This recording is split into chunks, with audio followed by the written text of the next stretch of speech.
Brought to you by Take Root Training.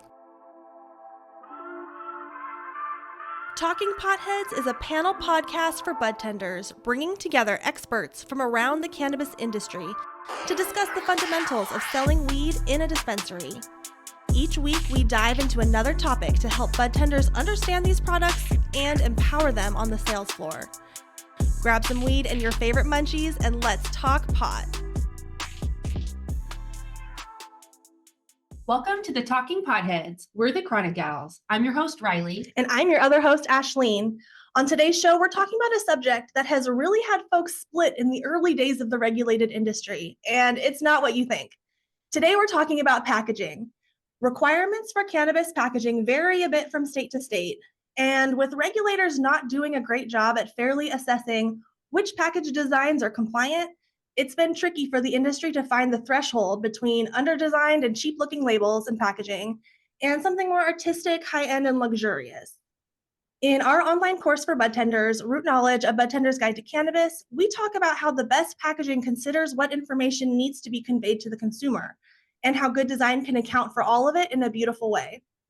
Today, we're going to take a better look at cannabis packaging and how thoughtful packaging is the secret to passing important product info to budtenders and consumers.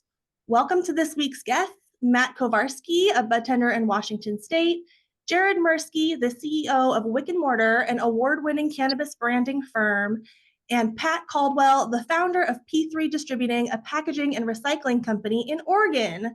Thank you all for being here. We're just going to go around and find out a little bit more about you all. Matt, can you tell us a little bit about yourself and how you got into the cannabis industry? Yeah, I've been doing this 13 years or so now. Started in Florida working at a head shop where we had to say everything was water pipes for tobacco use only. And so I've really seen the industry grow from, hippies and basements to, where we are now. I've been certified through the Department of Health of Washington as a medical cannabis consultant since 2016. And so, yeah, just primarily been working at one dispensary that kind of has a little bit more of a medical focus here in Washington. And yeah, that's it. Amazing. Thank you so much for being here. Jared, tell us a little bit about what you contribute to the industry. Well, in late 2008, early 2009, I founded and started the world's first cannabis-focused branding and marketing firm. Since then, we've probably won, 20, 25 different awards for the branding and packaging design that we've done, from documentaries we've produced to, logos that we've developed. I speak at about 20 to 30 conferences a year about branding and marketing cannabis. So that is fun. It certainly keeps me busy. But I love nothing more than educating people on, how to save money, but equally, create compelling packaging and solutions that convert. Other than that, I love being a creative. I love cannabis. My mom always told me if there was any way I could do something legal in cannabis, this again, 16 years ago, she's like, hey, I'm all for it. I was like, well, she won't let me grow it or sell it. I suppose I can design for it. So Totally. Yep. That was one of the reasons why I got into it. Amazing. And Pat, tell us about what you do to the industry, for the industry. Right on. Yeah. So I sell packaging and supplies to retailers and producers and processors. So I sell mostly stock packaging and labeling. I do some custom work. And what we really focus on is recycling. So we recycle the packaging that most dispensaries in Oregon use, the pop top bottles. Back in it's in 2016 when I started the company. There was a lot of people mentioned the fact that there was a lot of plastic getting thrown away. And so we figured out how to recycle it. And so that's what we do. That's awesome, because that is a huge conversation at how much waste is made And I know that especially we're in Washington as well. So I know in Washington, there have been several attempts to start some sort of recycling program that have gone by the wayside. So I'm excited to talk to you about that further along the line. Right on, yeah. So, I mean, we also do recyclable bags. So we can talk about that because I know that's what most people in Washington use. There is an option out there. Heck yeah. Yay. I am totally a trash hoarder. I have like bags and boxes of doob tubes and Mylar bags and Glass jars. And I just like cannot throw them in the trash. Mhm. So recycling solutions are like so needed, and I'm super excited to talk about that. But first, let's just kind of get a full like background about packaging. In our course, we talk about packaging as an important communication tool between brands and consumers, and that the design can really help budtenders identify important information like dosing instructions, ingredients, terpenes, and cannabinoid blends. Often a product label is the only thing a budtender has that teaches them about the product or how to use it. Matt, as a budtender, how often do you reference the package to help you learn about it or sell it to a customer? I mean, that's at the end of the day, that's it. A budtender is really the salesperson. A grower can grow an amazing product. If I can't convey that message to a customer on why they want this over this, or why, maybe something a little bit more premium is worth an extra dollar or two, it's going to sit on the shelves and not sell. And oftentimes I've got one or two sentences to convey why I put a product in front of somebody. Customers are in a rush. I'll spend as much time with the customer as I can. I'll nerd out as much as I can. But at the end of the day, if I don't have the information on the package, if the grower hasn't done a good job about coming in and introducing themselves and kind of telling about their story, and I don't know about it, I can't tell the customers. There's a lot of smaller farms where I have a great relationship with them. I'm excited to sell their product, and I'm excited to be like, hey, this is a small family-run company. They're growing this way. They care about this. They're making sure they're not using pesticides. Here's the cannabinoids. Here's the terpenes. Here's the genetic lineage. And then people are stoked about it. Or I could just be like, here's X. It's 29%. It's on sale. And the customer might end up with something that they absolutely hate. So, brands survive. Everyone gets a better experience, the better I can convey. And all that comes right down to the package that I put in front of a customer. Do you feel like packaging has gotten better since you started 13 years ago? I mean, yeah, when I started, it was Ziploc baggies. So Matt, how long you been in the industry? I mean, 2011, I moved to Denver and became a compassionate care grower. So basically, I would grow. I had the medical authorization to grow. Then Washington, I worked for dispensaries and grows and just several different companies, consulting. So I've been doing it a long time. And I remember in the old medical days when testing was kind of something we did for fun. Like we wanted to see what the THC potency was.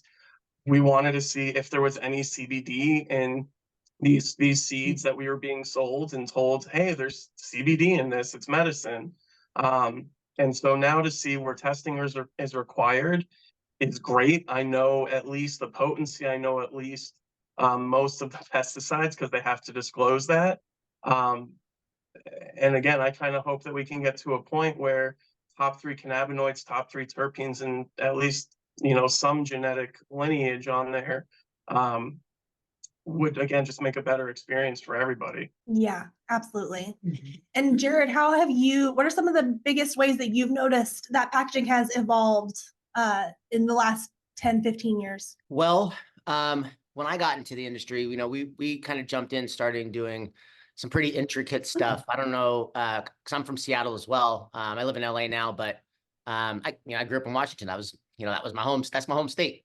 And I don't know if you guys remember a brand called Jollibee.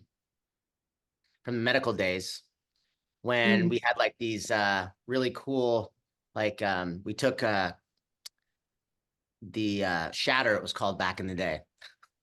Oh my gosh, shatter. And we would basically, we had these like little templates that we'd they were like little bees, bumblebees. And so we, you know, put the melted shatter in there and then we'd let it set. And then we put that in like a little honeycomb thing. And so now you had like a bee and a honeycomb, and it was really cool. And like no one had seen that before. And so they blew up, and I was like, oh wow, this is fun. This is really fun. But you know, in terms of packaging, a lot of the things that have changed, you know, you see a lot more sophisticated packaging solutions. There's, you know, various echelons. There's like good, better, best. So a lot of brands are now starting to recognize that, you know, it's not smart to just have one, I guess, quality level per se. Whereas, you know, from a sales perspective, if I had a limited edition strain, for example, I could go to a dispensary and say, hey, I'll give you access to this limited edition strain or product, let's just say, for, you know, maybe I'll give him 2 units for every 100 units he purchases of my, you know, B grade stuff, right? So there's kind of different ways that you can sort of sell that. Additionally, you know, a lot of brands had relied heavily on indica, sativa, and hybrid as, you know, an indicator for what type of experience one might have. However, many also know now that indica, sativa, hybrid is kind of BS. You know, everything's really a hybrid. One may be more indica dominant or sativa dominant, but even still. So one of the first brands that I introduced, you know, a packaging language to was Candescent. So, you know, it was chill, calm, create, connect, charge. And so rather than using indica, sativa, and hybrid, you know, we went with something that was a little bit more formidable as it relates to the consumer. Because consumers, and, you know, Matt, correct me if I'm wrong, but not everyone's like, hey, can I have an indica? It's like, hey, I want to feel relaxed. I want to something that's going to put me to sleep, right? So there are words and languages that people can use to create a little bit more relatability. Some of the other things that have been, you know, kind of new in the packaging space, AR packaging. So many of you have heard of 19 Crimes Wine, you know, augmented reality experience. So we've been working on implementing augmented reality into packaging. So I can't talk too much about the project because it's still in motion, but it's going to be freaking epic. Characters coming to life and all sorts of cool stuff. The other thing is QR codes. So QR codes were a thing of the past. Now they're not. So some of the things that we've done as an example, you know, we have a video game centric brand. And so we partnered with some video game companies to offer free currency to consumers who purchase the product. So That's rad. yep. And we did the same thing with music. So there's lots of activations in which you can drive consumers to. So I'll give you an example. I have a blunt cone company also called Rappa. If you go to rappa.com, you'll see it. But what we did is, you know, we created a Spotify account with instrumentals because our brand's called Rappa. So we thought, well, why don't we start hosting rap battles, right? And so, you know, finding unique ways to bring more value to your product and packaging is always crucial to, you know, making sure that the consumer feels like they're getting the best bang for their buck. We all know that taxes are high, especially depending on the state that you're in. But, you know, more importantly, consumers love, you know, feeling like they get more for their buck, which is kind of where I go into the next one. And that's secondary use packaging. So women particularly are driven more to this, more so than men, but, and this is just, you know, facts and stats. You know, it's like 2-in-1s, right? You've got hair shampoo and conditioner all in one, right? You've got chapstick, lipstick all in one, right? So these all in one. So there's packaging solutions now that have been, you know, developed that, you know, we've taken a dupe tube and turned it into a one hitter. So now there's purpose method associated with it, right? Or a jar and turned it into a bong, right? So Cool. great ways to repurpose packaging. I'm sure Patrick would have a heyday with that. just because there's so many different creative ways that you can, repurpose packaging. Of course, that's what he specializes in. And then I'd say the final thing is when it comes to keeping your costs low when ordering packaging, I often recommend a solution that encompasses, one core design with an interchangeable label between different strains or experiences. That way you're not spending an exorbitant amount of money printing 10 different, designed Mylar bags when, that strain may change here or there. So there's so many different variables in the cannabis space. It makes more sense to focus on, creating product lines with one design and then introducing a universal label separate from the data variable label with the strain stuff on it. But yeah, those are my top recommendations, and textures and, form factor. Those are always fun. I love that. And I want to go back to what you said about introducing different language versus the indica sativa hybrid thing. I think that's somewhere we're going as an industry, is trying to move away from that simplistic label to something that is more effect driven. What are you trying to accomplish with your high? Are you trying to be relaxed? Are you trying to be focused? Well, here are some products that can accomplish that for you. Yep. So It's just changing the naming convention, making things just feel a little bit more familiar. Matt, did you have something to add? Yeah, and in the retail space with customers, I've kind of gotten to the point where indica and sativa is really just the best way for the customer to easily communicate kind of what they're looking for. And then I kind of use it I kind of talk about it on a spectrum. So like sativa, I'll be like, are you looking for something more clear-headed and stimulating, or hazy and euphoric? Because terpinolene and limonene are both sativas, or what we call sativas, but they'll give you very different effects. Or Totally. do you want something like relaxing after work, or to knock you out right before bed for indicas? And again, kind of that they kind of give me the base with indica or sativa, and then I can kind of fine tune from there. Yeah, you really have to meet the customer where they're at and then evolve the language from there. So I like that you start from the language that they're comfortable with.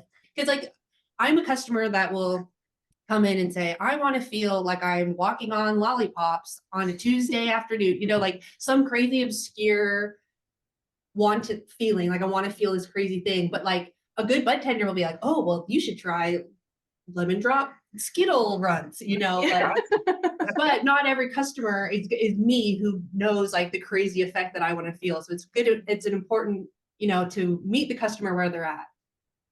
Well, and most brands don't even, most brands don't provide retailers with enough creative to give them the ability to help market that brand. I think that's a point worth mentioning, making Matt's life a lot easier if customers were coming in asking for a product because they saw it already, but I could talk for hours on that. We've created all sorts of bud tender programs and things. I'd be curious to hear Matt's opinion on them too.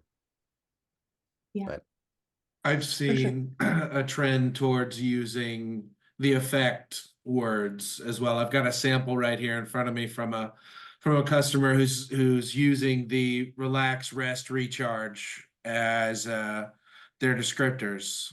So I think I've seen the same trend. The industry seems to be going that way. well, it really follows traditional packaging, wine. You've got that packaging language that every brand uses synonymously. Riesling, Sauvignon Blanc, all these different kind of experience flavor profiles. But a lot of those stem from appellations, right? And so, and appellations, it's a region where something is, grown, and it's got particularly unique climate, variables. So, Humboldt's got myriad of, various different climates that it kind of replicates based on where you're at. 'Cause you got the redwoods, you got the soil, you got all these different kind of things. So it's interesting to kind of look at, appellations as an opportunity to highlight the strength and quality of a product once we get further down that line. We are all trying to strive towards developing really good craft cannabis. But as Matt and Patrick, and I'm sure you both know, it seems like price is it's always a race to the bottom, right? There's always Oh, yeah. most consumers are generally, very price driven. So no matter what Matt says, if the product is $3 more, but there's a strain that's exactly the same, they're probably going to buy the cheaper one, and it's unfortunate. That's Don't you that's agree? definitely one of my goals and missions is to, kind of get people to, like wine is a perfect example. Like, we could go to Trader Joe's and get a bottle for, $3 or $4 and it'll work. But you go and you get some vintage that was grown in some place that had a great growing year, and it's the same alcohol percentage, but it's a noticeably better product and experience. Mm-hmm. I a lot of people right now, and it is unfortunate, are a victim of that race to the bottom, and they just want the cheapest product at the lowest THC. And the product there's so much good product on the shelf right now that customers are just missing because they won't spend an extra $5 or $10, or not to put it on the growers, but because the grower hasn't done the job of conveying why their product is worth more, the extra effort they're putting into it, they're hand trimming it, they're growing it in living soils, or whatever they're doing that just makes it special. If I can't convey it, if the customer doesn't understand why they should care, they're just gonna, what's the cheapest, what's on sale, what's the highest THC. Yeah, all of these things brands do to try and be as eco-friendly as possible, and just try to be good, conscious brands. Oftentimes people never even find out about those things. Like, like Matt's saying, that's very true. And it's, and it almost feels like a waste, like a bad waste. It feels like a waste of time, even though we know the companies are doing good. Like in the end, the brands that succeed will hopefully gain that market share, and customers will eventually learn that about them. But the fact is, it's like, the reason why margins on edibles are so much better than flowers, because, well, most people can buy flower on black market, whereas people are less likely to take black market edibles. Yeah. There's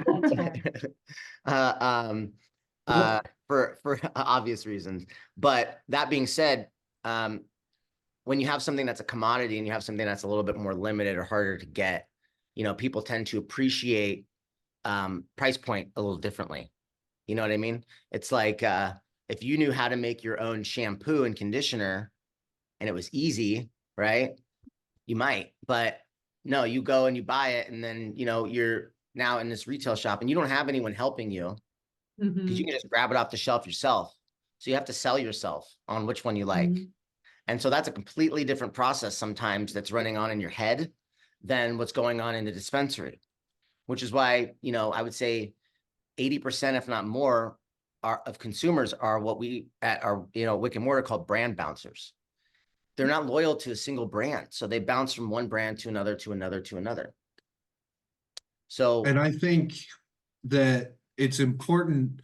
That's why packaging is so important. I've been trying to find it. I can't find, it came through on my Leaf link. There was a study done that showed customers were willing to pay 30% more for reusable or green packaging. It actually showed that customers were willing to pay more for the products that were packaged in a reusable package. I wish I could find it. I could send it to you. I'll look for it. But the point being, unlike those steps you're taking on the farm, steps you're taking in your packaging, the customers do see. So they have to experience your packaging. So it's important, I think, and of value to look for renewable packaging options, because customers do value that and are willing to pay more. It looks like up to 30% more for their product with a better package. And I think that the big brands that can afford it, I think they see that as proof when they do have more loyalty through their packaging. And a lot of those, you know, edibles there's a lot more investment in packaging for edibles as well. So I think packaging is something that the customer actively does see, and that's what sets it apart. Yeah, that's like one of the only things the only piece of information most customers get if they're not on Instagram. Because I mean, it's hard to advertise your product in the cannabis space because Instagram and TikTok and all of these social media platforms don't allow for it. And so if you're trying to go to the store to get information about a product, then the bud tender is the only person you're talking to. And if that bud tender doesn't know anything about the product and they can't find any information on the product, that product is not getting sold. And I think we've all said that, yeah. Yeah. So I was gonna say, one of the things that I've done to kind of rework that issue is, you know, we help launch a merch line, or we launch a THCA line, and then we can run ads on those things. You've seen Mood do it. Yeah. So one of the tactics that we've been taking with our clients to help them get in smoke shops, which are, you know, adjacent, you know, industries, so to speak, from, you know, cannabis. People got to go there to buy their blunt cones, you know, their wrap up blunt cones. But they, but it, you know, people who are often going to smoke shops most likely smoke weed, you know. So it's a way to sell, you know, product equally there as well as in the dispensary. But more importantly, this is the most crucial part, is they can sell online. So they can target market people in that specific area, and more importantly, in areas where their products are located in those specific dispensaries. Yeah.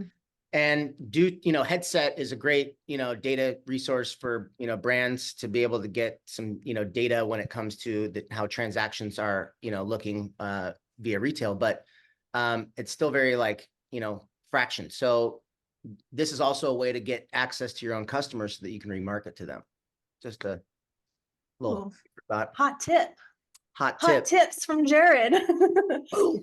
Pat, you brought up the trend of wanting of packaging being eco-friendly, recyclable, all these things. What other trends are you noticing with like the kinds of packaging that brands are going for? Like, are people cycling through glass jars versus pop tops versus Mylars, or, you know, what are you noticing? I think in general, the trend is towards pre-packaging. I think Oregon is unique. And you guys, Jared, you probably know more about this than I do, what other states do.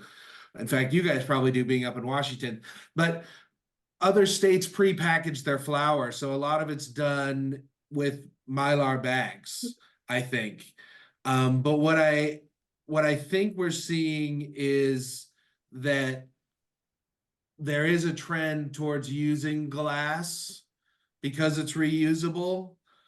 It's just, you know, it's just like Jared said, it's all about price, you know, and so people are looking for the cheapest way to be legal to package their product, I think, is what most people are doing. So that's why polyethylene bags are a great option, and they don't have to buy them from me. Anybody can make them. You just have to ask for them to be made from a recyclable material, and any of the printers can do it. And then they're recyclable. So that's what I'm hoping will trend. Yes, love that. All of the recycle options for the cannabis industry. It's unfortunate that, you know, you can't, I mean, we've tried creating upcycle programs, but the rules, you know, clearly stipulate Washington, in most states. Yeah, like Washington, you can't, you know, we tried doing that with a brand called Zaz out in Washington. We were putting, like, you know, we wanted to put these bins in the front and, you know, make that also equally a marketing opportunity, you know, right outside the store, you know? Yeah. So, but yeah, it's tough. It's really tough. You know, you'd have to remelt the glass and send it back, and it's so expensive. You have to remelt the glass? Well, you'd have, Dang. yeah, because I mean, simply washing it just doesn't count.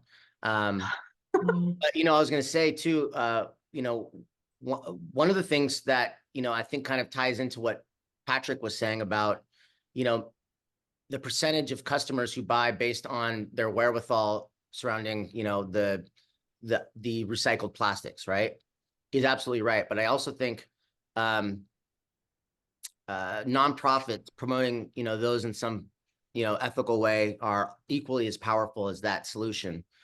So combined, it's a force to be reckoned with. So a lot of things that we've done, for example, like with tree rolls. So for every pack you purchase, we plant a tree. Right. So imagine seeing that on a piece of packaging. It's like, fuck, that's, you know what? I'm going to get some good karma today. Totally. So in our course, we kind of, when we're talking about the packaging, we say that the top 4 things to learn from the package are what is the product, what's in the product, how do you use the product, and how do you dose the product. Let's start with Matt. Is there anything else that you would want to see on any packaging? No, no, I mean, that's pretty standard. That's pretty great place to start.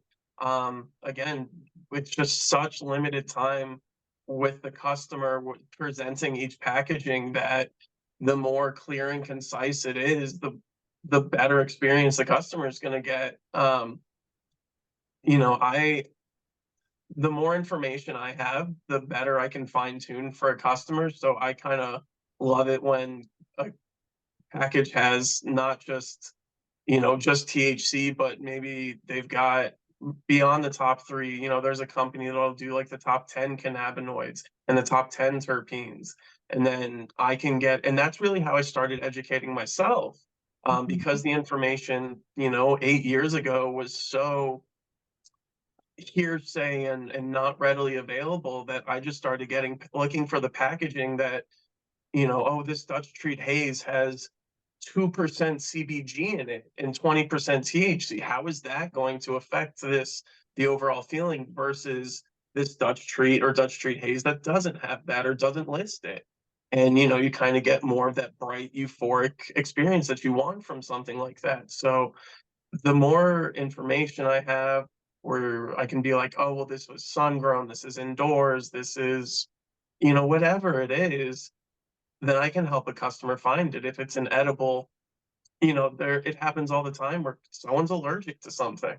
If we kind of have to move to that standardized packaging, so I can say, oh, well, this has this in it, let's keep it away. Or I had a customer one time who they were allergic to lavender, and they were like, I was like, oh, well, linalool is what's in lavender, and it's usually you'll find it in like a purple indica. That's for just to kind of give them something to look out for. And they're like, oh, is that why I have this terrible reaction every time my friend's like, oh, well, here's something purple, you have to try it. So I have to say really quick, Matt, it's crazy. You're the second guest on our podcast to mention somebody with a linalool allergy. yeah. What the heck is going on with linalool, guys? So exactly. So, the more we learn, the more we get educated, the more feedback I get. I'm good at my job because I've done, at this point, upwards of 50,000 transactions. I've heard everything. I've heard people tell me that this does, everything from stop their seizures to make them eat everything in the kitchen to have just an absolutely terrible time. So the better the feedback I get, the better the packaging, the more I can be like, oh, hey, this has this might be like this. You might not enjoy this because it might be too strong. Like, a lot of the weed's just too strong these days for people. You might actually enjoy something that's like 18% THC. That's plenty. So yeah, so the better information I have, the better experience I can get, the better brand loyalty customers have, and just the industry grows and legitimizes itself. Anything to add, Jared? Uh, As Normally, far as as far as like the top things that you want to have on your packaging. I think I named them. I mean, that Oh, was you my did, list didn't you? clear. Yeah, Yeah, you totally did. Well, At least, I mean, you don't have to have every single one of those things, but it's like, creating something unique. Remember Snapple? You like lift the lid and you get like a fun fact. oh, Like yeah. there's just like, creating those like little things that are just like you get to look forward to. I think establishing a brand loyalty program, and adapting that within your packaging is, something that is certainly definitely worth looking at. I'm sure Matt would agree, but not every dispensary properly adopts loyalty programs. So, brands now have to take it upon themselves to kind of create their own way for, obtaining customer data, right? And loyalty programs on the brand side is a really good solution for that. And there's a company called Weedar that just came out in LA. They're doing awesome things. But they're the first, brand focused loyalty program for the cannabis space. So you can build in NFTs and custom art and points. And I mean, it's Cool. yeah, it's really cool. It's really cool. Yeah. But yeah, that's pretty much my answer. Jared, going back to you real fast, which Okay. product types are the most complicated to design for? Like edibles, drinkables, or the Mylar baggies or topicals? Mhm. It's not really hard to design because I mean, it's like asking, a builder, is it hard for you to build a house? I built 1,000 houses, but I would say some of the most challenging areas of packaging is sourcing, obviously.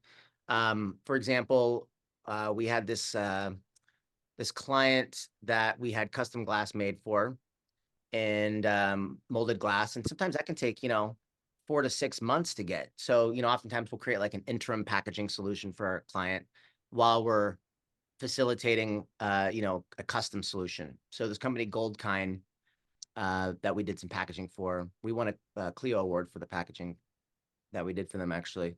But the glass was custom molded, so we had Goldkind, their logo, built into the glass, embossed out of it, and then we had a custom gold lid, and we did all fancy stuff for all this different packaging, and it works really well. Usually they got their own retail stores and stuff, but it was definitely a timely process. So I'd say if someone was looking to do,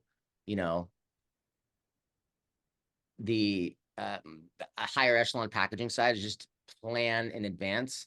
Because when we got back, I think some of the first initial samples, the machine that they created the lids with to make the mold, they didn't sand the inside down. So when we got some sample shipments, there was like this line that went across the top, and it made the lid look cheap. And that was like, the whole thing makes it look cheap now, So we were like, no, fix that.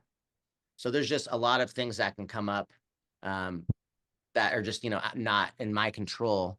But, that's why we do quality checks and quality checks and quality checks to, make sure that we're not having our client order thousands of units with lids that look like that. You know what I mean? But Mhm. what was the question? Sorry. What kind of product type is the most complicated to design Oh for? yeah, right. Yeah. So I would say custom solutions like that. That's just the most frustrating, is just the back and forth of dealing with that. But it's also, what stands out. And so, we're all about conversion. I would say sometimes, joint box packaging, we did a packaging solution where it was all magnetic, and, it had like a strike pad for matches, and had a match case in it, and had like a little lighter sector. And, so yeah, that was pretty interesting. But that was It's the fun first to time see we've done how that one. it's fun to see how creative brands are getting with their packaging and how they want to show themselves, off to the world. Mm-hmm. We've seen a lot of cool things over the years, and of course, none of them are coming to mind right now. But I will say one thing: the Saints packaging in Washington, they always have like really amazing artwork. We don't see a lot of Saints brand, or like the Saints brand down here in Southwest Washington. But every time I've gone north and seen them in a store, I'm like, so beautiful. And Pat, you had mentioned before that edibles can be a more complicated product type for like the back end packaging. Do you have any perspective from the stock packaging end on which ones are complicated to create and design for? Well, certainly. I mean, I think flour is easy to package in general. Whether it's a Mylar bag or a custom embossed glass jar, there's a lot of manufacturers out there that do it. You need the right company to handle it to make sure it gets done right. He explained a problem that could have been crazy if they weren't there to make sure it got done right. Like it's all doing stuff overseas is like that. But I think because it's food, edibles it's just harder to be recyclable when it's food. So from my perspective and reusability, I think edibles are more difficult to package because their packaging, once it has a residue of some sort, it can't be recycled. So that's just from my perspective. Edibles are more complicated because oil, concentrates, you can wash them and sanitize them and de-oil them. You can't in Washington, but you can in Oregon. And they, with edibles, it just, once it gets food on it, that's just a problem with recycling in general. For your municipality too, has the same problem with food containers. They're not as recyclable. So that'd be my answer, that edibles are the most complicated to package. Agreed, actually, because you also have child resistant, more, Yeah. they're more, yeah, and those tend to be more expensive. Mhm. I never really understood either why flour in certain states was child resistant, because if anyone was, old enough to know how to open it up, they know how to smoke it. Mhm. And if they're young enough to, open it, they're not gonna, they wouldn't know how to smoke it. So, it's, I don't know. Anyways, it's just Gotta a save waste the of money for the children. customer. I Yeah. think from the retail end, I kind of think that the complexity of the packaging kind of depends on who the end user generally is. I Good would point. say we're seeing so many more newcomers, novices, older users who are generally more nervous about the product, using things like topicals, tinctures, edibles. So those we're kind of starting to see a lot more traditional packaging, like something that you would see in a pharmacy or in a grocery store, that conveys all the information that they're used to seeing, versus a bag of weed. You can put it in a Mylar with a goofy name, and if someone's a pothead, they'll figure out how to smoke it. Um, I appreciate the more information, but yeah, again, you're putting out an intentionally more profit-friendly product. Why waste money on the packaging? You can throw it in a Mylar. But especially if you're putting out like a more medicinally focused product, like a tincture, where, I'm like, being a medically certified consultant, I'm helping children, I'm educating parents, I'm helping people going through, something that's scary and awful, and maybe their nurse or their friend told them to come to this dispensary and they're terrified. If I try to put, this is just a name that bothers me so much. If I try to put it's a strain called cat piss cookies in front of someone and be like, smoke this and it'll help with your nausea, I feel like such an idiot. And it just does such a disservice, even if it has a great terpene profile where it might actually be helpful, to where I'm going to go to a product that I know is going to be effective, the customer's comfortable with, and kind of checks all those boxes, versus the one that's gonna, well, if it doesn't work, then this person who is already skeptical about cannabis in the first place, they're like, oh, they're just a bunch of potheads trying to get high. And dismiss its medicinal value. That's a really good point, because yeah, I think putting like your granny on cat piss cookies, is probably not what she wants to be on either. So Right. totally. I did have a thought in relation to one of your previous questions. And some people will disagree, some people agree, but I've worked with Bovida for a long time. They make,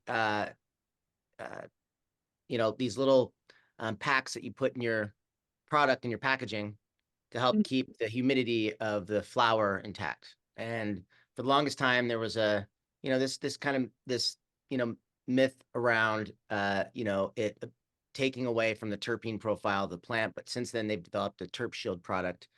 And to me, I think that's, you know, innovative. But for the brand, you know, one thing that we're doing is, you know, on our wrapper packaging, is we're putting, you know, a Bovida sticker on there so we can actually show customers that, hey, we're taking extra precautions to make sure that this is fresh for you.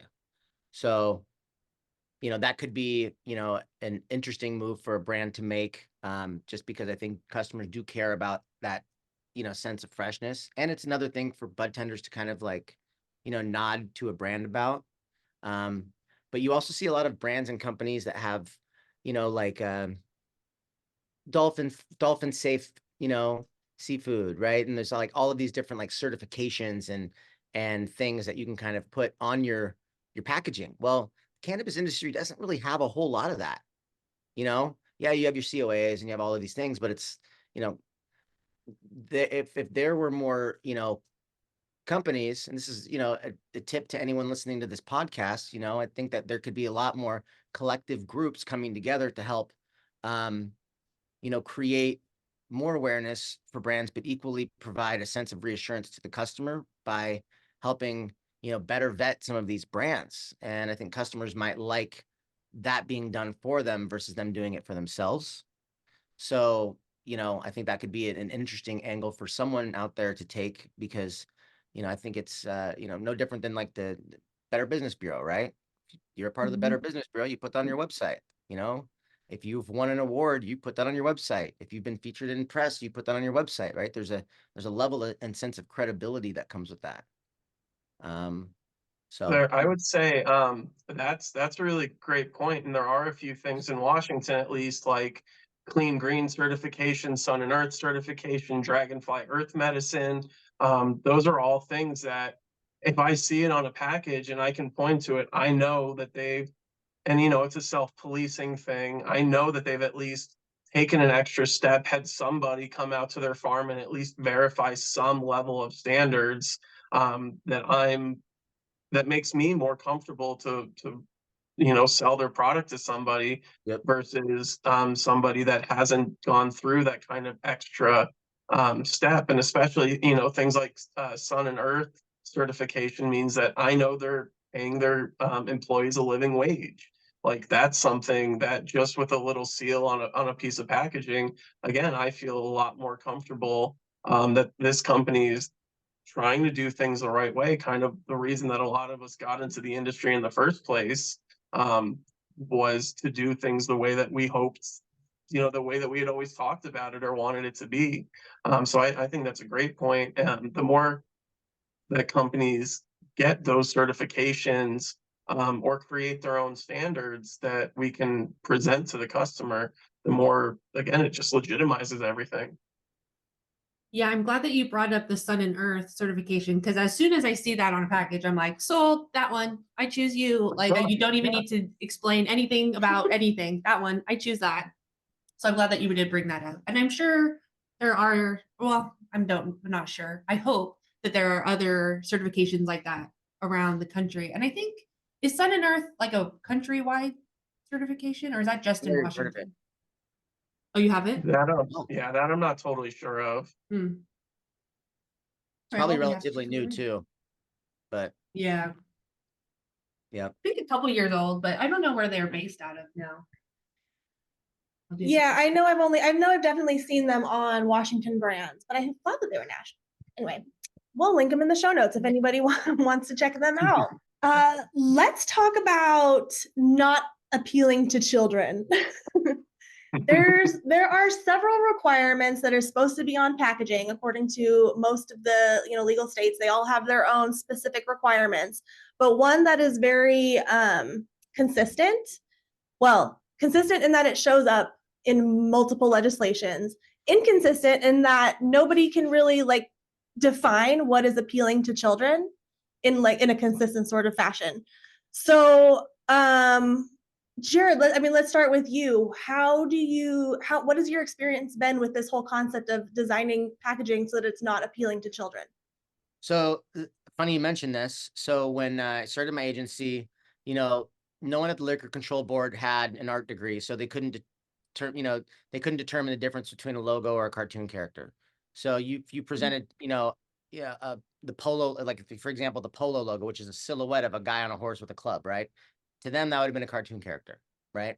So we were getting logos denied from the LCB because they kept telling us it was a cartoon character. And to clarify, this is in Washington? Yeah. Okay. Yep.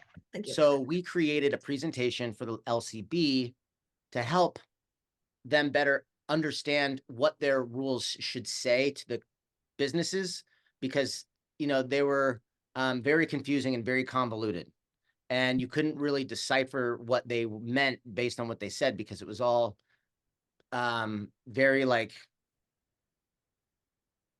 high level, but not depth. There was no depth to it, right? Yeah. So, Yeah. so because of that, and because no one at the LCB had an art degree, I went and presented this presentation to help them better understand the difference between a cartoon character and logo. They liked it so much that they brought it, they used the language and brought it into the rules and regs for Washington. So I helped kind of write, the regs a bit there in Washington as well as Oregon. Well, thanks for specifying. You're welcome. But that being said, I also know all the loopholes, and those are always fun to kind of play around in. But yeah, it doesn't seem so convoluted anymore. It seems like there's still a rough delineation, because you do see brands come out with what do look like appealing, child appealing products, and more importantly, you've got brands that knock off other brands. You had for Skittles and Reese's and all of these different things. Now that's obviously come to a halt, but Yeah, I think so. And then just what other considerations are you looking at? Like, can you define for us what is the legal threshold for what's appealing to children, at least in Washington and Oregon, where you were able to help with the legislation? what do you mean legal threshold? Because I mean, it's obviously 21 and up, but I guess Well, like, what is appealing to children? Is it so what the question is, what is appealing to children? Yeah. Well, I mean, it's tough because so many things appeal to so many people nowadays. There's Right. cartoons for kids, there's cartoons for adults, you got Adult Swim, you have all of these things, South Park, it's like, that's not for kids, but it could be appealing to kids, but it's for adults. So there is a fine line, but it's very convoluted still nonetheless. I think it's really just a matter of how you present it. Obviously anything that is an exact like actual cartoon character, I would say, the hand on the back of on that poster behind you, right? It's an illustration, right? Okay. Yeah. That would be fine, but there isn't, there is no like anamorphic, face, or like, it's not like Joe Camel, right? That was the biggest issue with Camel cigarettes, was that they felt that the entire campaign and collecting these bucks, the Camel bucks, was focused on kids. So it can be still a little tough, and every state is different too. Canada's even worse, Yeah. country wise. They're even more strict. You only have 3 colors on your packaging, Mhm. so there's a lot of different rules and regs in different states. But yeah, Washington, Interesting. yeah, I would say Washington's pretty chill now in comparison to other states. I think when New York first like legalized their rec stores, and I'm almost hesitant bringing this up because I don't exactly remember, but I feel like I read an article about how something in their legislature said no brand can be appealing to children, obviously, but like it was super pointed at the Cookies brand, because I think Cookies was trying to come in and like make, like Times Square Cookies dispensary, which would be super appealing to children because their branding is bright and it says cookies, like it's all these things. But it just sounded like their legislature was like really trying to box them out of even being like a part of the industry, which is I find really fascinating. And then I remember back in the day, Girl Scout cookies, the strain had to get changed to GSP. GSC. GSC, thank you. Yeah. And then So- Gorilla Glue too, remember that? And Gorilla Mhm. Glue, yep. Yep. So it's like interesting that these like micro changes that now we don't even think about was like because they were appealing to children. And so I hope the people listening in the other states to this podcast kind of like learn from our mistakes or, you know, learn from our process. Like just don't start out looking like appealing to children, you know, just stay away. Mm-hmm. Mm-hmm. I mean, it is hard sometimes too, because you want to be a fun, you want to be a fun brand.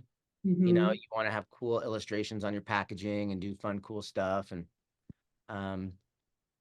it's tough, but it's, I think at the end of the day, they'll let you know if you're not following the guidelines. They'll give you a warning. They're not going to like, give you a fine or anything, but sometimes it's okay to kind of push the boundaries a little bit.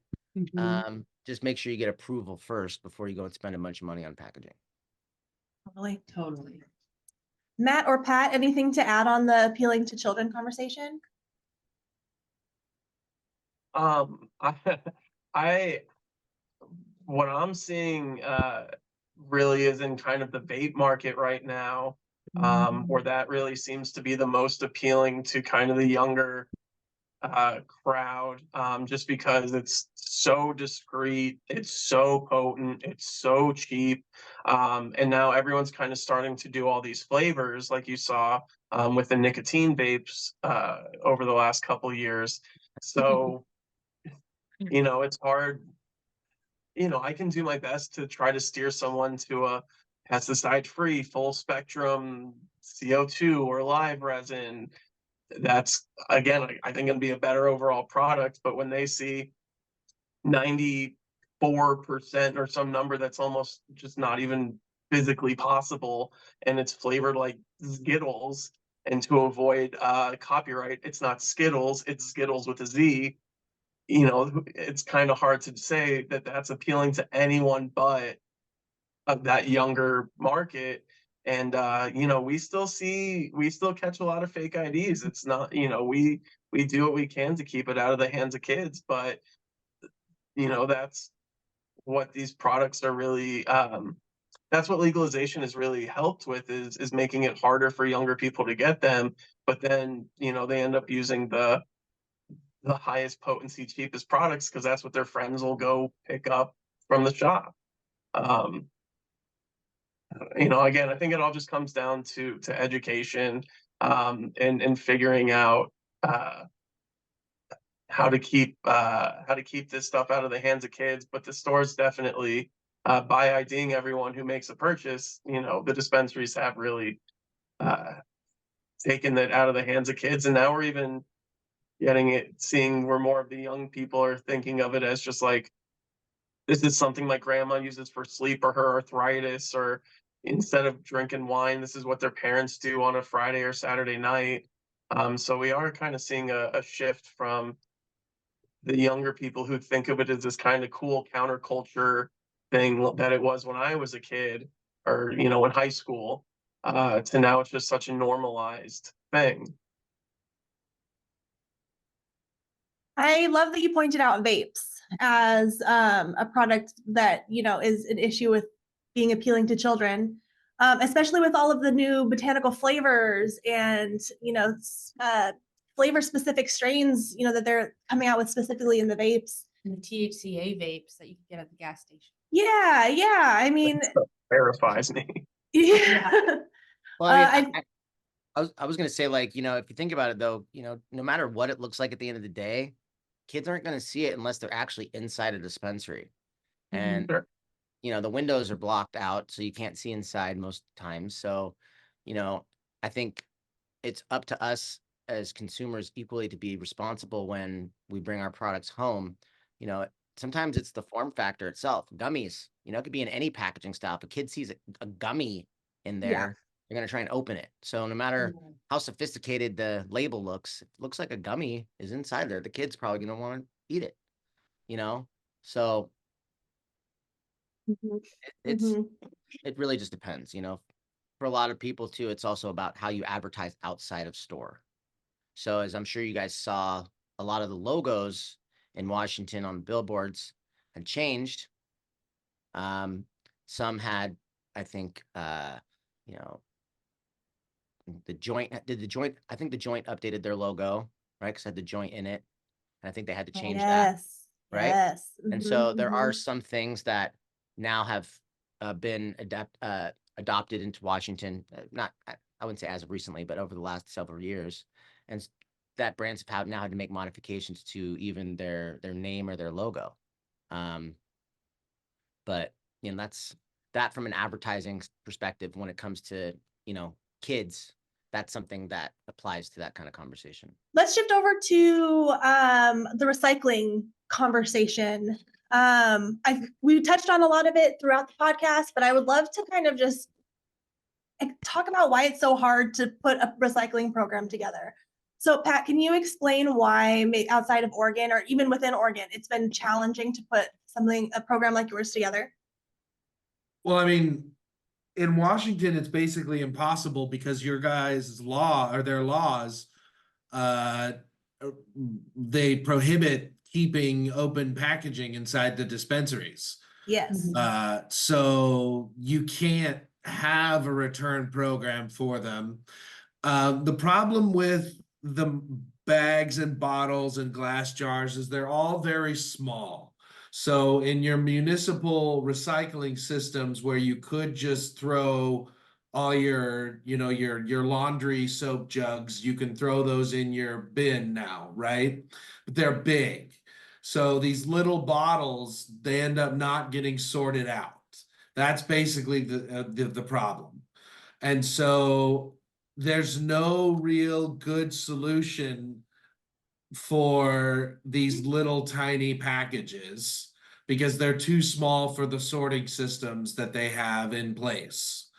So the biggest difficulty in it is you have to remove the labels because the plastic has no value when it has the label mixed in with it.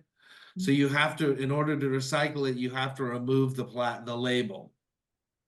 And in the end, the biggest problem is it costs about $1 a pound and you make about 20 cents a pound. So consistently you lose about 80 cents per every pound that you recycle. Wow. And that's just the way that it is. That's just recycling just costs money. And so for any program, in Washington, you guys could do it. Anybody who sells Mylar bags, which I know of a few different companies that could sell the bags and then take them back, do what I do with them and recycle them. It could be done, but you'd have to change your laws. And I don't know the first thing about getting Olympia to do stuff, Well, the workaround for that is basically putting bins on the outside of the building. Oh yeah. So you're not bringing the product inside the store. They would be stolen immediately. Yeah, It people is, would just tear that up. yeah. Yeah, Even it if sucks. everybody I don't knows know. it was, That's a good idea. It's just I mean, if anybody wants to go through garbage, it's just a bunch of empty jars, but yes. I'm sure people would love to try to create some counterfeit product, no doubt. But either way, there's with what we did, there was, locking mechanisms, and we, to Matt's point or Patrick's point, when we created the packaging, we had a label that could just easily be peeled off. So it was just all, you've seen Zaz, Mhm. Yeah. right? You've seen the Zaz packaging. Yeah. So that was Yeah, that was my intention. There was a dispensary that I found in the Seattle area, and I can't remember the name of it now, but they kind of like you were mentioning earlier, Jared, they had a CBD shop associated and affiliated with their dispensary. So their recycling program, I believe the hemp store or the glass shop, I can't remember exactly, they stored the empty packaging. So that worked. And then freaking car ran into their storefront and then they had to halt all of that. Oh no. But I know, isn't that crazy?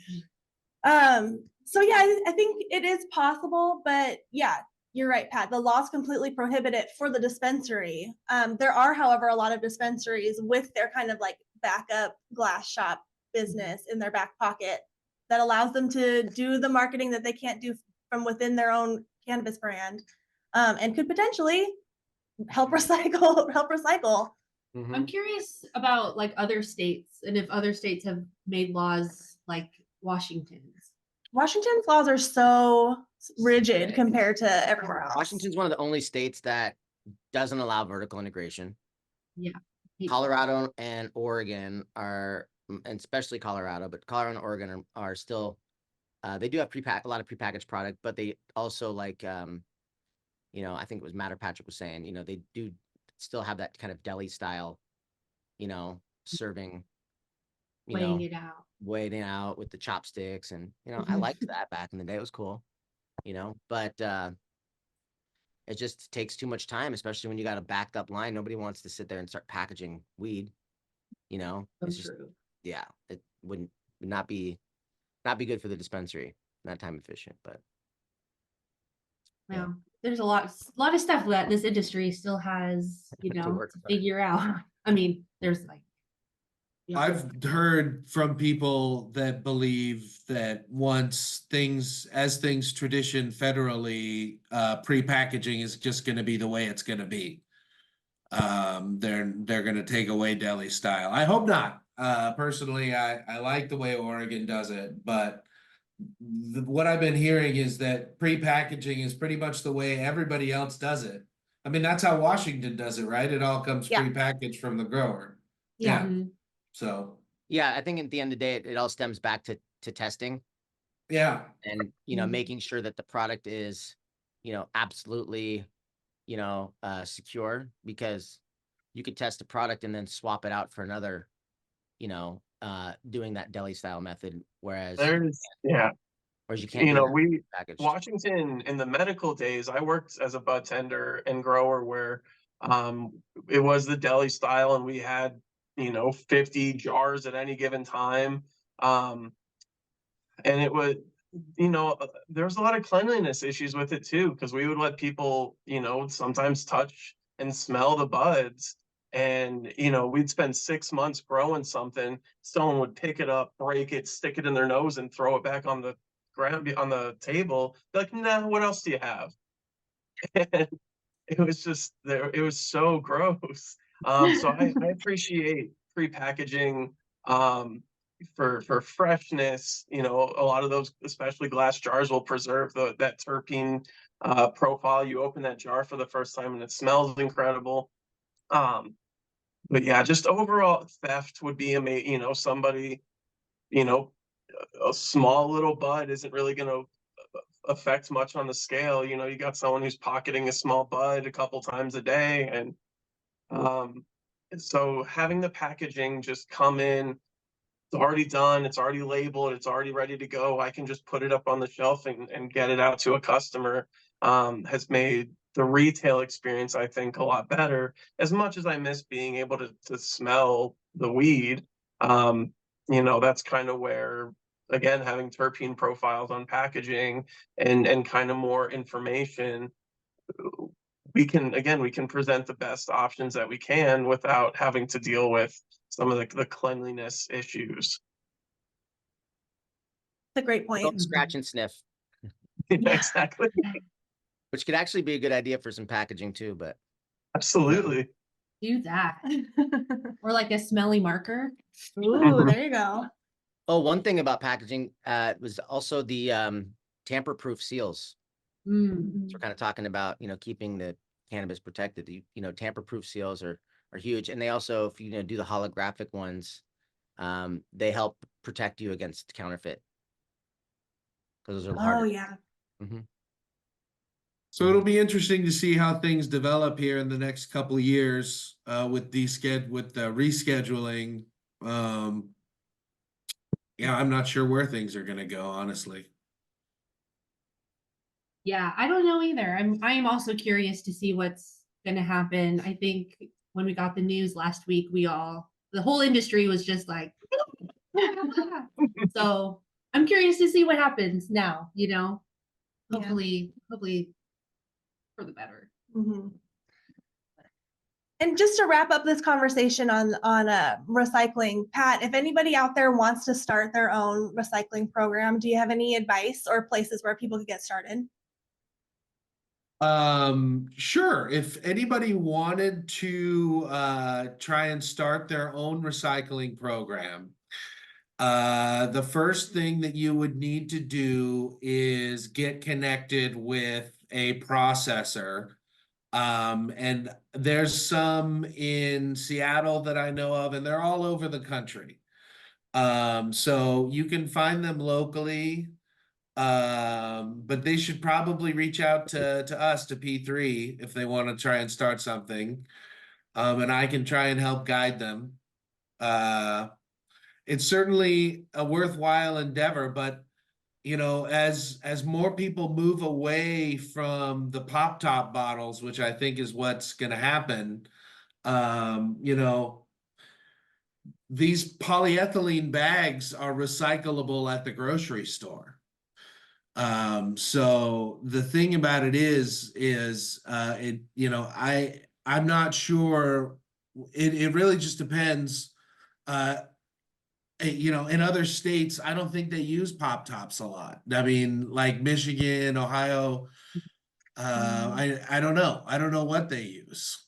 But anybody who's interested should reach out to me at p3distributing.com. I'd love to talk to them about it. It's a great idea. So If you do say so yourself. Awesome. Hey, well, I think that's an amazing place for us to wrap up for today. Thank you guys so much for joining us. Just a couple main takeaways. Packaging is such an important opportunity for brands to convey specific information about the product, such as what effect to expect and dosing instructions. And budtenders can especially take advantage of this info to aid in their sales. Designing packaging that stands out on the shelf helps make a brand stand out as memorable. And packaging waste is a huge problem industry-wide, and folks are out here developing solutions for recycling and how to reuse old packaging. Gentlemen, any final thoughts from you guys? Let's start with Matt. Yeah, you know, just pay attention. You know, the company, there's a lot of information that is required. And a lot of information that's not. Ask your budtender. We try to do our best to know what we're selling. If there's something specific you're looking for, and you know, if any companies are listening, the more information you give me, the better I can sell your products. Heck yeah. And Jared, any final thoughts? I would say, you know, above and beyond packaging, you know, be thoughtful about, you know, the product itself. Because there's a lot of shitty packaging out there that sells a lot of product because the flower's good. Facts, right? So, you know, be thoughtful about the form factor. You know, that's why we created, you know, tobacco blunt cones, because they didn't exist. The cones exist for papers and wraps, but there's so many people who've been smoking forever that like to smoke blunts but don't know how to roll a blunt. Well, now you can just stuff it, right? So being thoughtful about the nicheness behind your product is equally as important as the packaging. Love that. Pat, close us out. all right, just remember that people see value in reusability and sustainability in your packaging. It's one way to get right in front of your customers and show them how you're doing something green. Thank you for having us. Thank you. Thank you guys for joining us. And one last thing before we all leave, where can we find you on the internet? We'll start with you, Pat. p3distributing.com.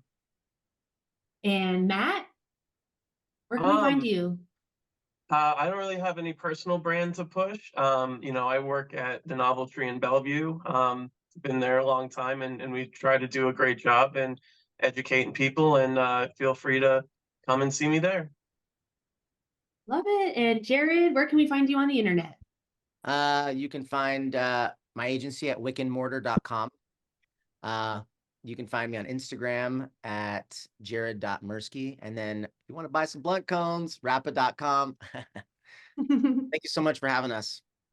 Yes, thank you guys again for being here. And listeners, stay tuned for the Budtender Buzzline.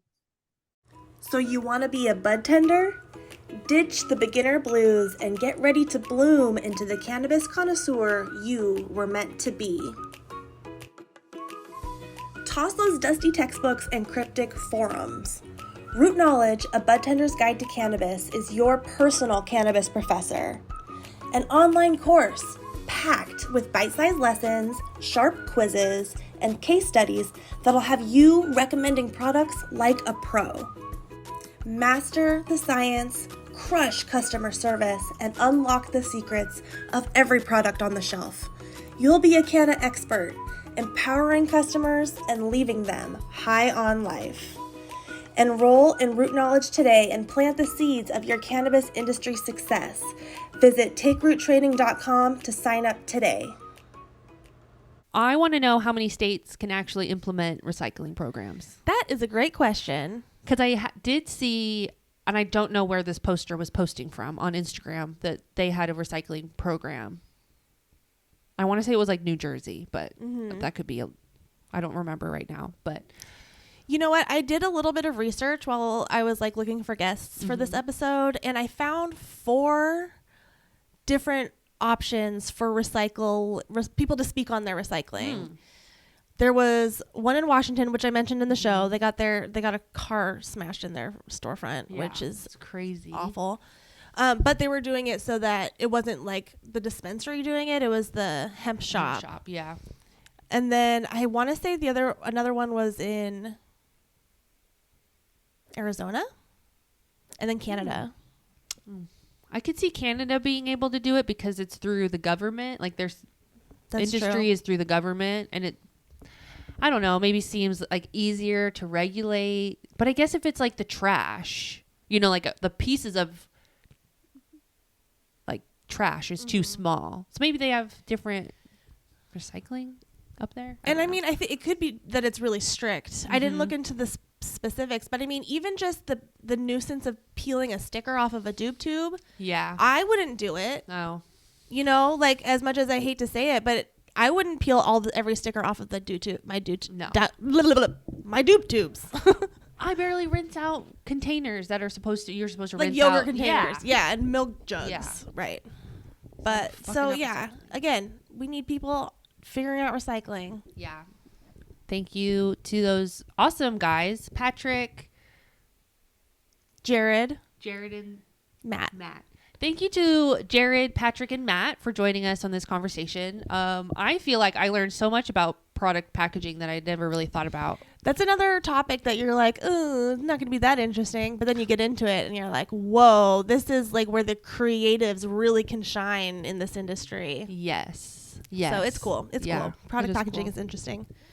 All right. Let's do the BBL. Whoop, whoop. Budtender Buzzline. Budtender Buzzline. I was going to say you might remember this voice, but I think I'm just going to not. Okay.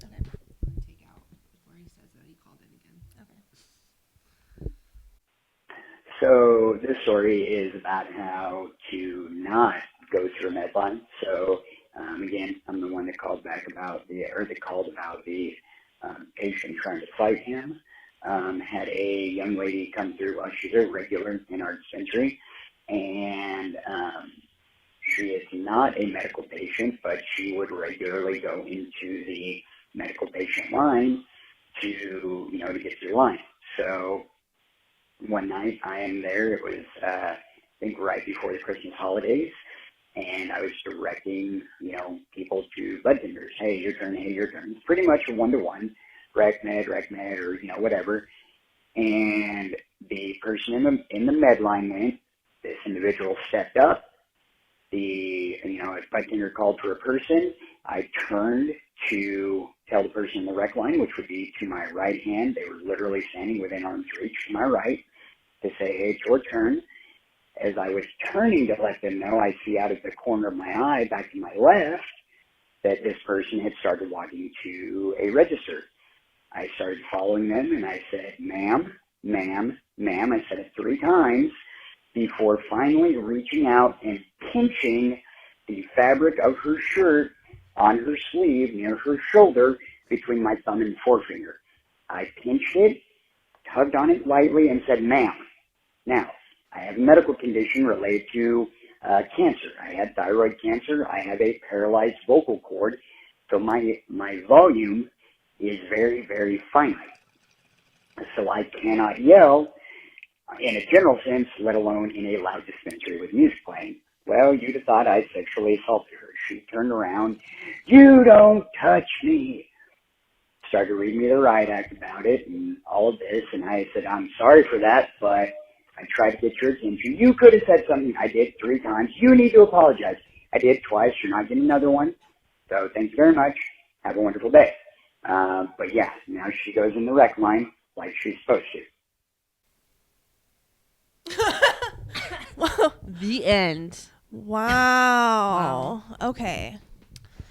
Okay, Wow. I will say line management is something that people don't think about Mm-hmm. when they think retail working or dispensaries or budtenders. Mm-hmm. But that's like a real thing. Yeah, absolutely. And at least there's like a line. Like I've been into dispensaries where you just walk in and hope that someone is paying attention to the people who are walking in. Yeah. And then there's usually someone who's like purple shirt, Yeah. green shorts, you know, like pointing. Yeah. But like I'm sure a line makes it a little bit easier. Yeah. But Yeah, for sure. line management. Well, and then it's always tricky, like when you put your hands on somebody in this day and Right. age. I mean, you know, the caller was very clear about what they did, Right. you know, Pinching. the back of their sleeve, Right. the elbow area. But yeah, of course, you don't know what people have gone through. You know, I never would have known this caller had a thyroid condition. Right. He doesn't know if this lady is hard of Has- hearing or yeah. has sexual trauma in her Yeah. past, or not even just sexual, any kind of assault Any trauma in her past. And yeah, But it's that was also, like, just a terrible miscommunication, like misunderstanding. literally miscommunication. And how many it's so hard to try to get someone's attention when they're not paying attention. Especially like stoners sometimes get like the head bubble. Yeah. You know, you're just like not fully aware of what's going on like 3 feet outside of you. Yeah. And if she's like So- beelining, like, I need my weed, you know, like I need to get in. Not that she's a medical patient, but Yeah. And then, but also like what gives her the right to stand in the medical line. right. Right. So, I mean, I think what you did was fine. Yeah. Yeah. There's really, all you can do is like apologize and be really, unless you really didn't do any, you know, like you really didn't touch that person. But I don't know. I think caller, you handled that pretty well. Yeah. The best of your ability. Yeah. So, It's only so much you can do, mm-hmm. you know? Exactly. But if you have your own budtender stories that you want to call into the Budtender Buzz line, whether you're a budtender with crazy customer stories or a customer with crazy budtender stories, we want to hear them. So call the Budtender Buzz line. The number is 360-326-2893. That's 360-326-2893. That Keef Bowl Yeah. smacked me. Me too. But what I go ahead. I was just gonna say I loaded a Keef Bowl in that because it's our season finale. Yeah. So I was like, finale bowl. Finale Bowl Keef. Finale bowl. But please, yeah. So this is our season finale. Please call for our season 2. Oh yeah. We got Season more 2's coming. episodes. So call them in. Call them in. Call them in. Hey yo. And congratulations. You've made it not only to the end of the episode, but the end of the season. I mean, hopefully you've been with us since episode 1, because if you have, the amount of things that you have learned, truly, you could, you know, be halfway. You're halfway to being Take Root certified. You really are. What's the other half of that half? Season 2. Season 2. Well, I was thinking the discount code. Oh, yeah. But, well, yes, for sure. If you want to get certified through our Root Knowledge training program, you can do that, and we'll give you a discount code for listening to this episode and season. Just go to takeroottraining.com/budtenders. Register there, go through the checkout, and at checkout, enter the discount code POTHEADS2024.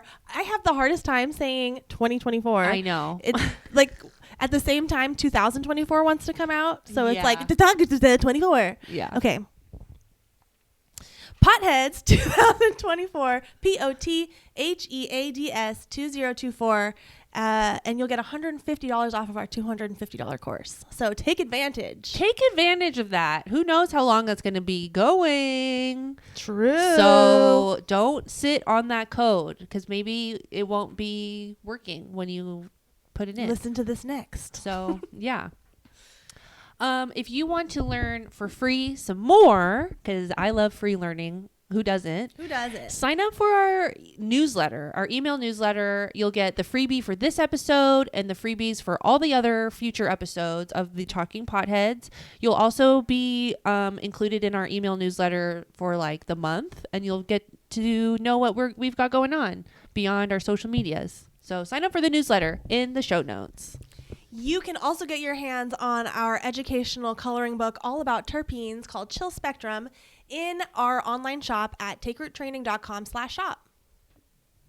Please rate, review, and subscribe to the podcast. Hit the notification button, make comments, engage in our Q&As on Spotify.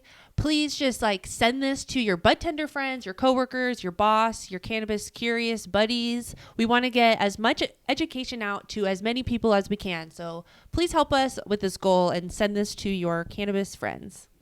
You can also follow us on all the social media platforms. We're on Instagram at chronicgals_420 and at Take Root Training. We're on Facebook, we're on LinkedIn, and on TikTok at take.root.training, no G. All right, potheads. Hashtag no G. Hashtag no G. All right, potheads. Keep learning And keep growing. We'll see you in season 2. Bye.